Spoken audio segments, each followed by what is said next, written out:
Este é o seu programa Pare e Pense. Pare e pense. Pare e pense. Pare e pense. Pare e pense. Pare e pense. Pare e pense. Pare e Pare e pense. Pare e pense. Pare e pense.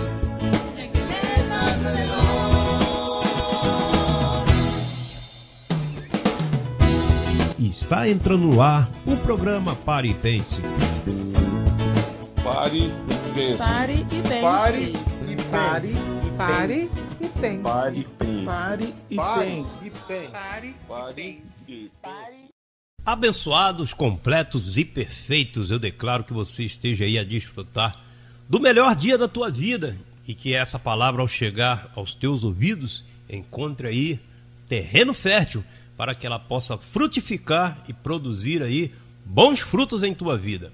Estamos aqui mais uma vez com outra edição do nosso programa Pare e Pense. O programa Pare e Pense é um programa que ele é idealizado, ele é produzido pelo Instituto Educacional Dr. José Luiz de Jesus Miranda. Te convido nesse momento que você pegue uma Bíblia, um papel e uma caneta para que possa anotar as evidências bíblicas que iremos trazer neste dia.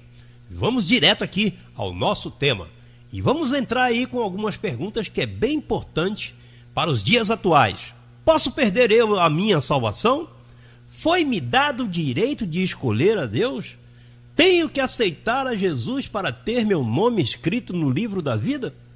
Estas e outras perguntas tão correntes, tão comuns acerca deste assunto, ou seja, a salvação, lhes serão respondidas neste precioso estudo que se intitula A Falsidade do Livre-Arbítrio. Livre-arbítrio é uma palavra que você jamais encontrará escrita em um dos 66 livros da Bíblia. Logo, isso é uma doutrina humana que não passa de inventos carnais. Paulo, em uma de suas epístolas, para ser mais preciso, a Timóteo, ele alerta a seu filho sobre aquilo que ele qualificava como sendo ensinamentos de demônios. Veja o verso que diz aí, primeira carta do apóstolo Paulo a Timóteo, capítulo 4, verso 1. Ele diz assim: mas o Espírito expressamente diz que em tempos posteriores, ou em outras versões fala nos finais dos tempos, alguns apostatarão da fé, dando a ouvidos e a espíritos enganadores e a doutrinas de demônio. Antes de definirmos o que vem a ser doutrina de demônios, vamos aclarar mais uma vez que apostatar da fé significa abandonar o verdadeiro evangelho da graça. É buscar justificação através das obras, ou seja, o teu esforço, o teu sacrifício. E para os dias atuais, nesse novo pacto, não servimos mais a Deus com a carne, abençoados, mas sim servimos a Ele com nossa mente. Portanto, qualquer forma de culto com a carne se constitui em uma doutrina demoníaca. Então vamos definir o que vem a ser doutrina de demônios. Seria o diabo sobre um púlpito pregando algum ensinamento?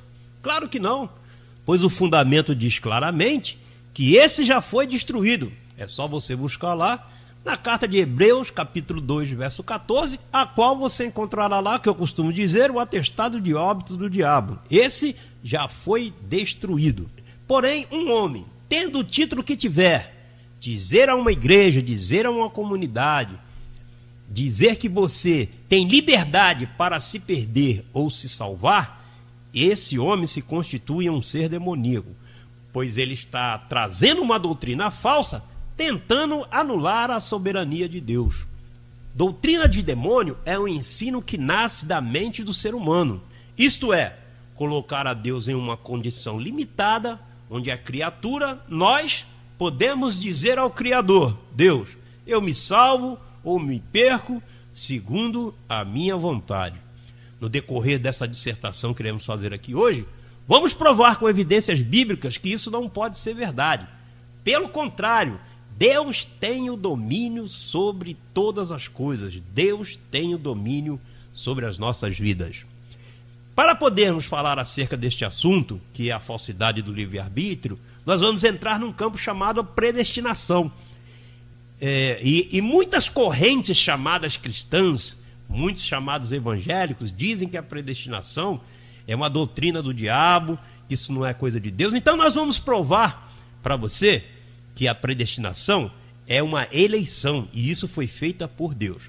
Primeiro ponto que nós vamos pegar aí é a predestinação dentro do Evangelho, ou seja, lá nas 14 epístolas do apóstolo Paulo. O que diz o Evangelho sobre a salvação eterna? Em sua carta à igreja de Roma, Paulo utiliza as Escrituras.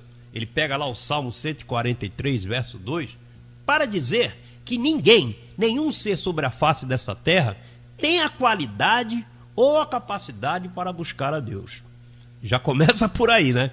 Vamos a Romanos, capítulo 3, versos 10 e 12. Carta do apóstolo Paulo aos Romanos, capítulo 3, versos 10 e 2. Como está escrito, não há justo nenhum sequer. Não há quem entenda, não há quem busque a Deus, pois todos se extraviaram e juntamente se fizeram inúteis. Não há quem faça o bem, nenhum sequer. Alô? As palavras são fortes, porém verdadeiras. O homem, em sua condição carnal, é um inútil diante de Deus. Você não pode buscar ao Senhor, abençoado, mas é sim Ele que te escolheu, é Ele que te busca, é Ele que te buscou. Vamos ser mais atuais. Outro verso dessa carta, ao qual o apóstolo Paulo reafirma a soberania de Deus, se encontra aí no capítulo 9. Vire algumas páginas aí e você vai encontrar essa citação de Paulo em Romanos, capítulo 9, verso 11. Ele diz assim: pois tendo os gêmeos ainda nem nascidos, nem tendo praticado bem ou mal, para que o propósito de Deus, segundo a eleição, permanecesse firme, não por causa das obras, mas por aquele que chama. Veja que tremendo.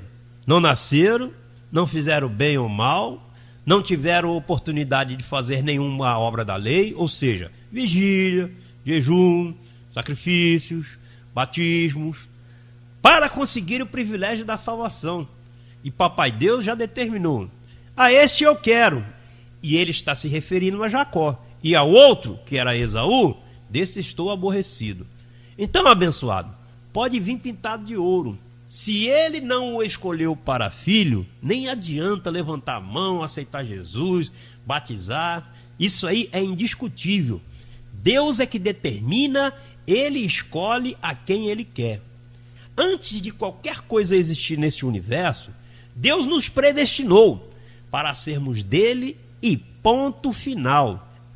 E ninguém pode mudar isso. Veja só Efésios capítulo 1, verso 4, o que o apóstolo Paulo diz a esta igreja. Ele cita da seguinte forma: como também nos elegeu nele antes da fundação do mundo, para ser santos e irrepreensíveis diante dele em amor. Um detalhe bem importantíssimo, abençoados, nesse verso, é o que vem a ser irrepreensível. Significa que, embora nessa condição humana que nós estamos, nessa carne, nesse barro cheio de defeitos, ninguém pode imputar sobre nós culpas e pecados. Somente Deus pode ser o nosso juiz. E se o juiz determina que na morte de cruz ele nos livrou de toda a condenação, então não permita que ninguém lhe aponte o dedo e queira te lançar no inferno, como fazem os chamados pastores por aí. Até porque esse não existe mais. Vamos a 2 Tessalonicenses, capítulo 2, verso 13. Segunda carta de Paulo aos Tessalonicenses, capítulo 2, verso 13. Ele diz assim: mas nós devemos sempre dar graças a Deus por vós, irmãos amados no Senhor, porque Deus vos escolheu, preste bem atenção, desde o princípio, para a santificação do Espírito e na verdade. Dê graças a teu Deus então, porque ele te escolheu. E diz mais aí: já te santificou, para que você seja dele. Aí não entrou o teu querer, ou como dizem por aí, não entrou o teu livre-arbítrio. Vamos então à predestinação nos livros chamados históricos. Preste bem atenção, livros históricos são relatos históricos. O seu contexto já está dizendo, né? Nessa parte desse estudo, nós vamos ver como Deus, na pessoa de Jesus de Nazaré, porque ali estava o próprio Deus, ensinava a todos que estavam ao seu redor. Em uma de suas parábolas, para ser mais exato, lá em João, capítulo 15, verso 16. Vamos então buscar a esse verso. João, capítulo 15, verso 16. Ele diz assim: vós não me escolhestes a mim, mas eu escolhi a vós, e vos designei para que vás e deis frutos, e o vosso fruto permaneça, a fim de tudo que pedides ao Pai em meu nome eu vos conceda. Onde se encaixa aqui, abençoado? Vou lá na igreja aceitar Jesus. Se ele não te escolheu, esqueça. O que você vai fazer lá é uma cena, para que todos que estiverem presentes nesse recinto, né, possam aí estar felizes. Não, porque o Josué foi lá na igreja, aceitou Jesus, e agora ele é uma nova criatura. Lé do engano, aí está muito claro. Ele diz bem claro: não foi você que me escolheu, mas eu sim que escolhi a vós. Retornando aí algumas páginas, vamos ao capítulo 6 desse mesmo livro, João 6, verso 44. Veja só o que ele diz: ninguém pode vir a mim se o Pai que me enviou não o trouxer, e eu o ressuscitarei no último dia. Quer mais? No mesmo livro aí, João 6, verso 65, veja o que diz aí. E continuou: por isso vos disse que ninguém pode vir a mim se pelo Pai não for concedido. João 6, 65. Porventura você já ouviu aquela expressão: se fulano está aqui hoje, isso é fruto das minhas orações, foi o meu jejum, foi o meu joelho. Mentira, abençoado, pura falácia. Se Deus não conceder o privilégio de ser um escolhido por ele antes da fundação do mundo, pode orar, pode jejuar, pode fazer campanha, pode colocar um terno bonito, pode andar com a maior Bíblia na mão, não te vista porque não vai. Ele, somente ele tem o poder de determinar quem são os seus filhos. E isso é predestinação. A salvação é uma predestinação dada pelo próprio Deus. O verso a seguir, que vamos ler, é de uma revelação das mais extraordinárias acerca deste assunto. Você pode mostrar tudo o que estamos relatando com evidências bíblicas a uma pessoa. Se este não for escolhido a entender estas verdades, esqueça, abençoado. Uma vez escravo, sempre escravo. Uma vez lobo, sempre lobo. Como da mesma forma, se é uma ovelha, será eternamente uma ovelha. Vamos a Atos, capítulo 16, verso 14. Livro de Atos, verso 16, capítulo 14. Veja aí o que diz. E certa mulher chamada Lídia, vendedora de púrpura da cidade de Tiatira, e que temia a Deus, nos escutava. Isso aí é Paulo relatando acerca de um local onde ele estava, uma cidade, né, chamada Tiatira, e ali ele falava da palavra de Deus. E uma mulher chamada Lídia escutava. Vamos ao complemento do verso. E diz assim: e o Senhor lhe abriu o coração para entender as coisas que Paulo dizia. Perceberam, abençoados? O que Lucas está descrevendo aí foi Deus que abriu o entendimento dessa mulher para que ela entendesse as riquezas insondáveis da glória de Deus. Ninguém mais do que ele tem o poder para que isso se manifeste aos seus filhos. Ok? Vamos então à terceira parte desse estudo, que fala da predestinação nas Escrituras. Finalizando esse estudo, o que estamos apresentando aqui joga por terra uma falsa acusação sobre nós que perdura anos. Vocês são seguidores de Paulo, anulam toda a Bíblia para levarem o povo à perdição. Há pouco mostramos dentro da história, ou seja, dentro dos livros históricos, que Deus fala claramente por meio de Jesus acerca da eleição e da predestinação dos seus filhos. Em suas cartas paulinas, o apóstolo Paulo, por diversas vezes, utiliza as Escrituras, o Velho Testamento, para provar que o que ele ensinava em suas igrejas, isso não é nenhuma novidade ou uma doutrina inventada, como falam de nós hoje em dia. Mas sim são promessas de Deus anunciadas ao seu povo pela boca dos seus profetas. Ezequiel, um dos tidos como profetas maiores, traz a seguinte afirmação. Vamos ao livro de Ezequiel, Ezequiel 34, verso 16. Veja só o que diz aí.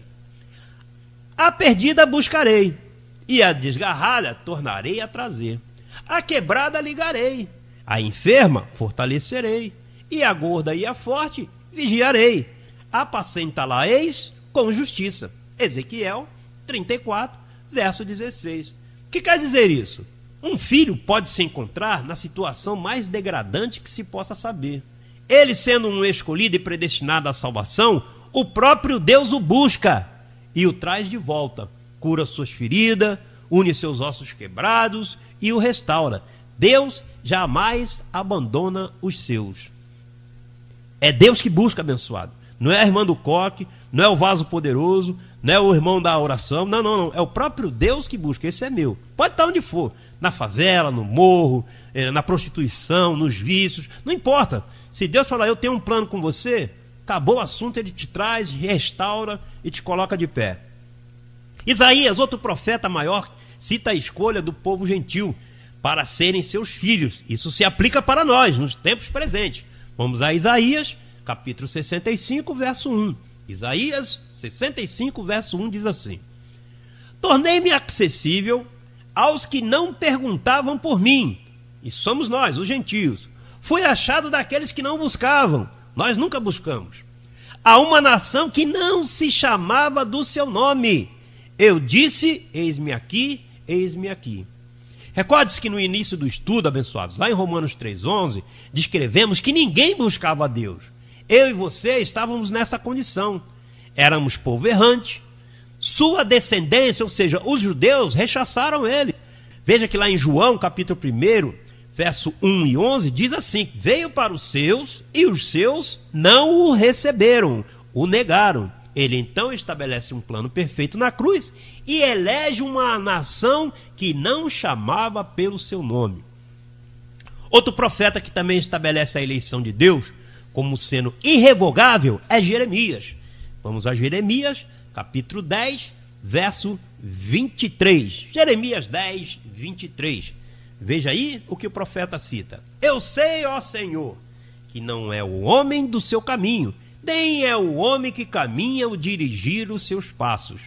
Hello! Se não é do homem conduzir o seu caminho e não dirigir os seus passos por sua própria conta, como é que fica o tal livre-arbítrio? Alguém pode me responder? Davi, estando debaixo de um pacto de maldição, ele definiu assim. Vamos a Salmos, capítulo 65, verso 4. Salmo 65, verso 4 diz assim: bem-aventurado aquele que tu escolhes, alô, e fazes a ti para habitar em teus átrios. Nós seremos satisfeitos com a bondade da tua casa, do teu santo templo. Bem-aventurado, abençoado é aquele a quem Deus escolhe para ouvir estas verdades. Esse se sente satisfeito, entra um repouso, uma paz e uma segurança, porque você hoje está nos braços do Pai. Ali Davi falava, estava na casa, porque era no templo. Porém hoje, como servimos a Deus com a mente, você está nos braços de Papai Deus. Concluímos então. Paulo, escrevendo aos Filipenses, traz uma palavra de conforto à igreja. Vamos a Filipenses capítulo 1, verso 6. E ele cita assim: estou convencido de que aquele que começou a boa obra em vocês vai completá-la até o dia de Cristo Jesus. Significa o quê? Que não importa a tua situação, não importa a tua condição humana, não importa o que estão a te acusar, Deus te escolheu e nada e ninguém poderá mudar a tua posição de um salvo. A soberania de Deus não está limitada às nossas ações, abençoados. Você não escolheu, mas foi sim Ele que te elegeu. E isso foi antes da fundação do mundo. Estamos aqui, vivendo uma experiência carnal. E em certas situações, elas parecem até ser más, devido ao nosso comportamento que temos, né? Mas não se culpe, nem desanime. Deus tem tudo no seu controle. A linda obra que Ele iniciou em tua vida, passe o que passar, haja o que houver, Ele irá terminá-la. Porque você é um abençoado com todas as bênçãos espirituais. Estamos aqui encerrando mais um programa Pare e Pense, solicitando a você que continue sintonizado, ouvindo as palavras inefáveis do edificador e que tua vida entre em outra etapa de glória. Um forte abraço e logo, logo voltamos com outra palavra que, por certo, levará a sua vida a outra etapa de glória.